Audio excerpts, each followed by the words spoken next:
wearing a mask is the absolute key. All students should be wearing regular PPE masks. Every day is just a new set of interesting things to solve. Based on what I've heard, most students, and based on the survey results, students and parents want kids to be at Nottingham High School. It's going to be different, there's no doubt about it, but there's no reason why different can't just be as wonderful as everything else. Friday, March 13th was the last day students in Bellmore-Merrick went to school. And when we return on Tuesday, September 8th, school's going to look a little different than the place we left 6 months ago. I'm AJ Freed from the BMB Morning Announcements, and for the next 15 minutes, Michele and I, and along with the hosts from some of your favorite BMB shows, are going to walk you through some of the changes you can expect as we head back to school. There are going to be new procedures that govern everything while we're back in the building, from how we walk in the hallways, to how we sit in class, to how we even get into the building in the first place. Some things will be the same throughout Bellmore-Merrick, while some things are different and unique to each building. Recently, we all made decisions about whether or not we wanted to continue learning virtually or if we were going to return to school. For those of us coming back to the building, we will do it on an A-B day schedule, depending on where in the alphabet your last name falls. Freed, I'm an A. And I'm Spiller, I'm an B. To find out what students at Grand Avenue can expect this year, we sent one of the new hosts of B&B Sports Talk, Lily Yepez, to get a closer look. It wasn't long ago when I was a student as a 7th and 8th grader here. It's going to be a little bit different walking these halls than when I was a student here. For starters, when students first arrive in the morning, they will need to show the color of their day on their phones, confirming that they have not been in contact with anyone who recently tested positive for COVID-19. Then, they will need to have their temperature scanned, and then, and only then, will they be allowed into the building, where they'll find even more changes. In the hallways, our custodial staff have put arrows in both directions. We have the ability, because of the size of our hallway, that students will be 6 feet apart when they're moving in different directions. All of the hallways are already lined with our stickers, so kids will be moving according to the stickers on the floor. Social distancing won't be limited to the hallways, as the cafeterias will also be socially distanced. During the first 2 weeks of school, we are spreading our students out all over during lunch periods. Usually on a regular day, our cafeterias hold about 150 students per cafeteria per period. For the first 2 weeks of school, when we're trying to evaluate how we're going to keep kids socially distanced and safe, we are, as you can see here, we have 50 available seating areas for our students here. The other cafeteria, we have 50 available seating areas. We're also going to be putting kids in the gymnasium as well as our auxiliary gym during lunch periods. Students will also see new changes in their classrooms, where they'll find protective barriers mounted onto every desk. We have 15 PPE barriers set up around the classroom. All of them are permanently fixed to the table, so that means one student will be able to sit at each desk for the time being during our first 2 weeks of school. Once we come back after the 21st, before then we'll reevaluate to see what changes need to be made. From the home of the Braves, where they're ready from day one, I'm Lily Yepez, and I can't wait to see you all this year on Sports Talk, only on BMB. A lot of changes indeed. And B&B's very own Louie Saraceni went to Merrick Avenue to talk to Miss Dunn. Soon these quiet halls of Merrick Avenue will be filled with the sounds of hundreds of students returning to school, but that's only because of a summer of preparation by Miss Dunn and the staff here at MAMS. So the biggest areas that we are concerned about are the entryways, the hallways, and upon dismissal. So when students are entering the building, we have stickers to indicate spacing so that they can come in. In hallways, we found areas where we could reduce student congestion. So in humanities, students are going to stay in their classrooms, math extended or science labs, they're going to stay in the same rooms. We're also going to stagger dismissal. So students will be dismissed by row, so you'll never have a full class of students entering the hallway. In the hallway, students need to stay to the right. So each side, they'll stay to the right, so there'll be 6 feet in social distancing happening in the hallways. And students will be wearing their masks as well when they travel. The pandemic has created the need to create new procedures for entering the building in the morning at Merrick Avenue. So for students to enter the building, we have the main office entrance, which is available for walkers. We'll have the auditorium entrance, which is available for students who are getting dropped off, and half of our buses. The other half of our busers and people who are getting dropped off will walk in through the vocal music room, and then we do have some students that will get dropped off to the back of the building as well. So to enter the building each day, every student is going to have their temperature taken upon entry. We have these new scanners, which are contact-free scanners, and it actually measures your temperature at your wrist, which is a more stable and accurate temperature than some of the handheld thermometers. Additionally, students will have to fill out the screening on their device. If they don't have a device to answer the questions on the screening, they'll have the opportunity to answer the questions verbally with a security guard who's at the front. Starting middle school under normal circumstances is a tricky transition, but in a COVID-19 world, the challenge only increases. Students and faculty will have to get used to many new protocols when starting this year. So PE, we're finding some unique ways. The teachers have worked really hard all summer and working with Mr. Caballero, our director of athletics, to come up with some unique ways to do PE. And a big focus is going to be kind of individual calisthenics and students doing a little more fitness for life activities like they would do at the high school. And it's not just gym classes that will be impacted. So music classes are definitely impacted by this. We've actually had to move vocal music, so students who sign up and choose to take chorus will be taking chorus in the auditorium, so this way they can be spaced 12 feet apart. Our teachers and our director of fine arts and music, Ms. Fontana, has worked really hard to make sure that we're following all the recent guidance and following all the recent music studies that give us the information on how students should be distanced. So chorus will be 12 feet apart, and in band and orchestra, students will be separated as well. With the rules around sports seeming to change by the day, here at Merrick Avenue and across the district, the schools will look to add some competitive intramural competitions, and they'll also look to get extracurricular activities up and running once the school year has begun. So at this time for extracurriculars, we know that extracurricular activities are some of the things that students connect with most in a school. So we want to make sure we still have clubs. At this point in time, I think just getting students reoriented to the building is the priority for September. So we're looking to start most of our clubs and extracurriculars in October. Without a doubt, there will be some new challenges at Merrick Avenue this year, but Ms. Dunn and the entire staff have been working all summer to make sure that Rams Country is ready for these halls to be filled on day one. From Merrick Avenue for BMB, I'm Louie Saraceni.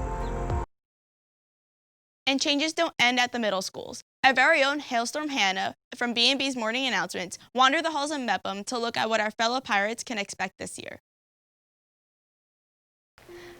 A year ago, I was a freshman walking in these hallways for the first time. I remember how fast I felt like I was becoming part of the Mepham community. For the incoming freshmen during COVID-19, adjusting to a new school could face some new challenges. I'm actually very positive. I'm hopeful. You know, as a principal, I've always been the guy that always sees light at the end of the tunnel. So I'm really hopeful that we'll have a very successful opening school year. Creating socially distanced space at Mepham is going to lead to some noticeable changes this year. All right. The cafeteria is now limited to about 66 students because you'll see that the desks the chairs are 6 feet apart on different tables. In terms of in between classes, we're going to kind of stagger when physical education classes come in, where lunch classes will be dispersed, and then we're going to tell all teachers to dismiss all classes by row so that they're not all going into the hallway at once. In terms of social distancing at dismissal, we're going to dismiss one floor at a time at 2:15. And then in the morning, what we're going to do is between 7 and 7:20, we're going to have students go into these, we used to call them holding rooms, that are going to be called morning lounges now. And the morning lounges will consist of the East Cafe, the West Cafe, and the North Gym. Like other schools, Mepham desks will be equipped with plastic barriers. These plastic 3-sided barriers have been put around all student desks. And they're there really to safeguard students against possible air particles that may be flying around the room. So that, along with the masks, really provide a level of safety that we feel pretty confident with. The barriers will be cleaned and sanitized each night, as well as multiple times throughout the day. There might not be barriers in gym class and outside, but the changes will be clear to everyone. Yeah, gym classes will be held outside. Students will be 12 feet apart, and it will be more low-intensity activities like walking, running, tennis, yoga, stretching. And in the event of inclement weather, we're going to keep the South Gym open. No classes are going in there at all, other than gym classes if they need to. And of course, we'll leave the North Gym open as well in case they need to come in. Freshmen and sophomores will still be required to stay in for lunch here at MEPM. That will create some unique challenges to find room for everyone to socially distance while eating lunch. Music classes, which will now be held in the auditorium, and there will be new ways to get into the building in the morning, as students will be able to enter from the main entrance, the entrance by the senior parking lot, as well as from the side doors by the girls' locker room and the door by the choral room. Students will be required to go to any one of the entrances, stand 6 feet apart, and then they'll walk in to get their temperature scanned. Luckily, we have these infrared temperature scanners that students have to just put their wrist in front of, and it could check about 50 students per minute, so the lines will be moving, should be moving fairly quickly. If students come between the hours of 7 and 7:20, all they have to do is get their temperature scanned, show their pass on the health screening questionnaire that I sent out to all students. Stairwells will be designated as either up or down only, with the exception of the stairwell in the back of the school, where traffic will flow up on the right and down on the left. Things will certainly be different this year, but the MEPM parents and students can come back knowing that Mr. Gomez and the rest of the MEPM staff are ready for us to come back on the 8th. From MEPM, home of the Pirates, for BMB, I'm Hannah Broxmeyer. You'll be able to see Hannah all over the morning announcements this year, along with the two of us and Ava and Jake, as we bring you the morning announcements. There are also a lot of changes coming to Calhoun as well. We sent BMB's very own Sean Petraitis to Colt Country to learn more about them. Calhoun High School, home of the Colts. For years, it's been a second home to students that walk these halls. The main question is, how do you make a school feel like a home during the COVID-19 world? Relationships.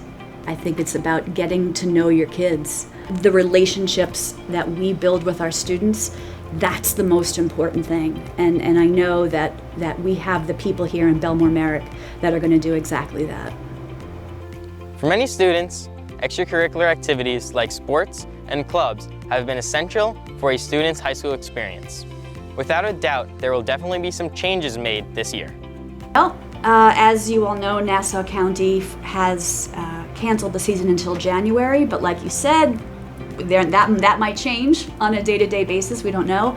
Sports, just like the arts, are incredibly important for kids, you know, and now, especially now, with this time of our lives in education, we have to find ways to connect kids back to the building and connect kids back to each other for our social and emotional health primarily. Like across Bellmore-Merrick, students will see a lot of changes here at Calhoun, from getting into the building to how they walk in the halls. Office entrance, the front lobby entrance, and the Broadway doors will be available at the beginning of the day to enter the building at the start. And as students come in the doors, they will be having their temperature taken. They will be showing their self-screening questionnaire screen or offering it a paper copy if they don't have a smartphone. And then after the initial entrance into the building, students will only be allowed to use the main entrance by the main office here and the Broadway doors to be able to leave. And every time you leave, every time you come back, you have to have your temperature screened again. It's one of these things that's just a new way of being, I guess. So. And how has Calhoun and the district gone to this point where we're ready to start the school year?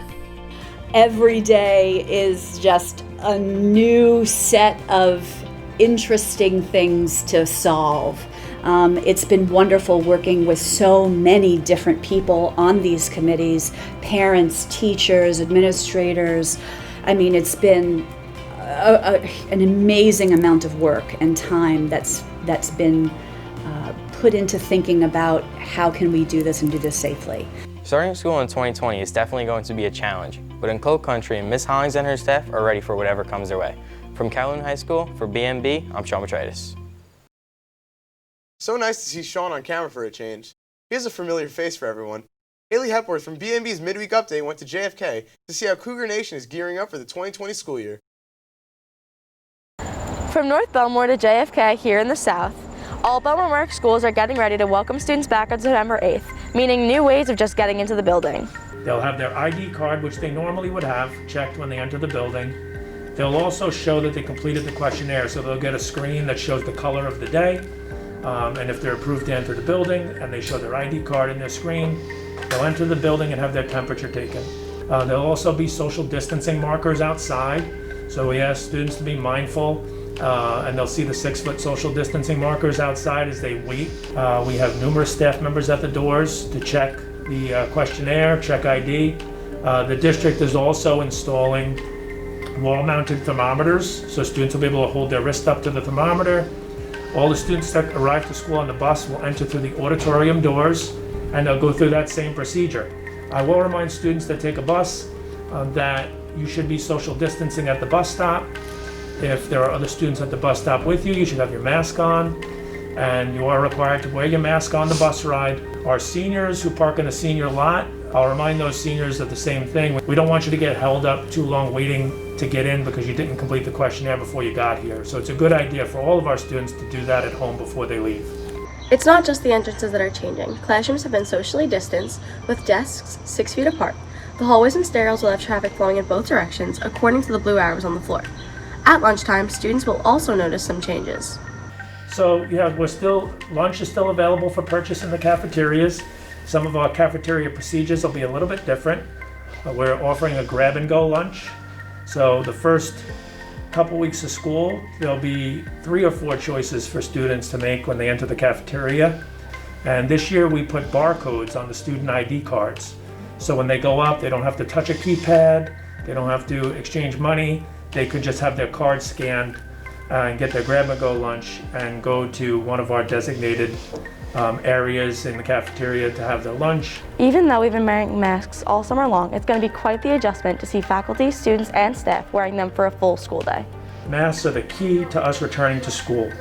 There are no exceptions. Students will have to wear a mask to school. The message is really simple. Mask up or you're going to have to get picked up. Students will probably also notice some changes in their gym classes this year as well. What students could expect in phys ed class is mostly a curriculum that resembles Fitness for Life. So some of our students enjoy the Fitness for Life curriculum. And it won't just be gym classes that will notice a difference. Music classes will be held in the auditorium. Choir, for example, will entirely fall under a 12-foot distancing instead of a 6-foot. So what we've done for them is we moved all of their classes to our auditorium. So we have 900 seats in our auditorium, so we're going to put a choir in there to accommodate them being able to rehearse and perform. At JFK and across the Bellmore-Merrick School District, clubs and extracurricular activities are one of the things that bring students together. Bellmore-Merrick has found a way for clubs to continue even in a social distance environment. We learned from last year, when we went to remote learning last year, students were definitely impacted by not having clubs. And a few weeks into the remote learning in the 1920 school year, in the spring, we re-implemented clubs. So many of our clubs started meeting remotely. From Cougar Nation, where they're ready for day one, for BMB, I'm Haley Hepworth, and we'll see you on Midweek Update very soon. Thanks, Haley. You can see Haley and her co-host Riley Freed every week as they bring you the 3rd season of B&B's Midweek Update. Speaking of Midweek Update, breakout star of Manno on the Street went to MAP at Brookside to see how they're planning for the return to school. As a small learning community, MAP size creates unique opportunities and challenges. MAP's classes are small because we have a small population. So ordinarily our classes are 10, perhaps 12 students, and we have a traditional size classroom. So it's easy enough to have our students 4 to 6 feet apart just on a regular basis, and that will certainly aid with social distancing. Located at Brookside, MAP will be having rolling admissions through September as students across the district settle into the new realities of education in the time of COVID-19. I'm excited. I've really missed being with my students. It's going to be different, there's no doubt about it, but there's no reason why different can't just be as wonderful as everything else. Students will enter through the main doors facing Meadowbrook Road, where a temperature scanner will be mounted. Like the other schools in the district, traffic will flow on the right side of the hallway. Stairways will be marked as either up or down only. Additionally, gym classes will start the year outside and students will be spaced at locations around the building for lunch. One thing that is unique to MAP is that students will be carrying their barriers throughout the day. Here at MAP, our students will be carrying their barriers.